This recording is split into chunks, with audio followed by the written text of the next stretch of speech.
I wonder what it looks like underneath my ocean. Cool. Sup guys, it's your boy Tayshawn, and I'm going to show you my LEGO underwater scene MOC. This MOC is built on a 32x32 base plate. I tried to include as many details as possible, including animals and underwater plants. Alright, now let's get started. Right here, there's a sunken ship, and there's actually a story behind it. You see, a long time ago, there was a captain that had a ship, and there was a battle that was going on, which resulted in his ship sinking. Like most pirates, this one decided to go down with his ship, and you can see that he's right there. As the ship was sinking, it was falling apart, so I included some brown pieces to represent that. There's also a cannon, an anchor, and a treasure chest that came from it. You can see that throughout this MOC, I made a lot of underwater plants.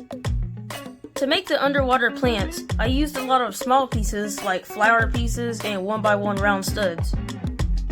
I also used some banana pieces and carrot pieces. For the animals, I've included an octopus, a pufferfish, a lobster, some clams, a starfish, a crab, some fish, and a couple of sharks. Right here, I've created a scene where a shark is about to eat a fish. At the back of the MOC, I've created a rockery area using dark bluish gray and light bluish gray slopes.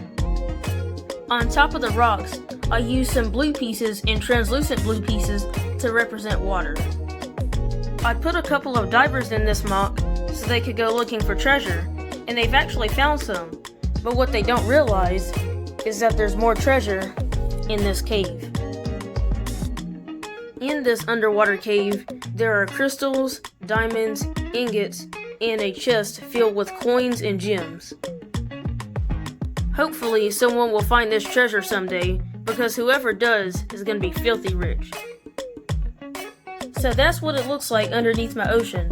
Make sure to comment down below telling me if you like this new blue background. Alright, I hope you liked this video. Please like, comment, share, subscribe, and stay safe.